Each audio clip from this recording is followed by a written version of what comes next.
সর্বজনী আছো হৃদয় জুড়ে মাগো।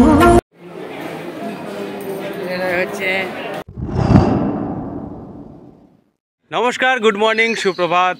আবার একটা নতুন দিনে নতুন একটা ভিডিওতে আপনাদের স্বাগত জানাই।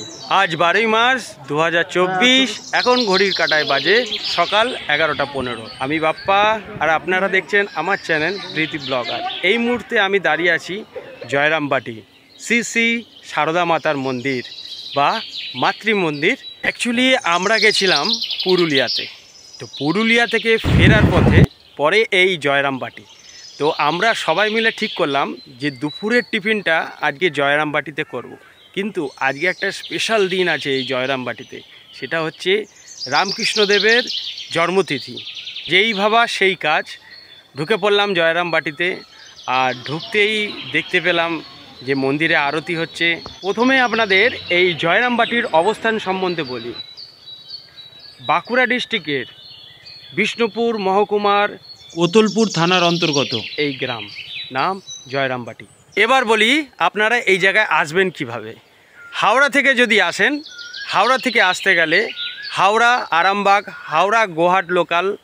এছাড়া যদি বিষ্ণুপুর থেকে আসেন তো বিষ্ণুপুর থেকে কুতুলপুর হয়ে যে বাস সরাসরি এই জয়রামবাটি কামারপুকুরে চলে আসে। ট্রেন থেকে নেমে আপনারা বাস, টোটো সমস্ত কিছু পেয়ে যাবেন। আপনারা যদি জয়রামবাটি আসেন তো জয়রামবাটির থেকে কামারপুকুর বেশি দূর না, দুটোই একসাথে কভার করতে পারবেন। প্রধান মন্দিরটি রামকৃষ্ণ মঠ এবং মিশন বেলুর মঠের অন্তর্গত এবং শ্রী রামকৃষ্ণের আধ্যাত্মিক সমধর্মিণী পবিত্র মা শ্রী সারদা দেবীর উদ্দেশ্যে শ্রী শ্রী মাতৃ মন্দির নামে নামকরণ করা হয়েছে। শ্রী শ্রী মাতৃ মন্দিরে ঠিক সেই স্থানেই অবস্থিত যেখানে পবিত্র মা শ্রী সারদা দেবী 22শে ডিসেম্বর 1853 সালে জন্মগ্রহণ করেছিল। পবিত্র মায়ের মন্দিরটি 19শে এপ্রিল 1923 সালে অক্ষয় তৃতীয়ার দিনে শারদানন্দ স্বামী দ্বারা পবিত্র করা হয় এবং তিনি মন্দিরের পবিত্র মায়ের তৈলচিত্র স্থাপন করেছিলেন, যা এপ্রিল 1954 সালে পবিত্র মায়ের একটি সাদা মার্বেল মূর্তি দ্বারা প্রতিস্থাপিত হয়েছে। মন্দির খোলার সময়সীমা হচ্ছে সকাল 8:30 খোলে, 11:30 বন্ধ হয়ে যায়। তারপর পুনরায় বিকেল 3:30 খুলে 5:30 বন্ধ হয়ে যায়। আপনারা যদি প্রসাদ পাওয়ার উদ্দেশ্যে এই মন্দিরে আসেন তাহলে অতি অবশ্যই আপনাদের সকাল 11:30টার মধ্যে এসে কুপন কাটতে হবে। জয়রামবাটিতে আসবেন, চারিদিকে ফুলের বাগান, এত সুন্দর জায়গা, এত সুন্দর প্লেস। সেলফি অথবা ভিডিও তুলতে তো ইচ্ছা করবেই। কোনোভাবে ফটো বা ভিডিও তুলতে গিয়ে ধরা পড়েন তাহলে সরাসরি আপনার ফোন চলে যাবে যত্ন সহকারে পুলিশের হাতে।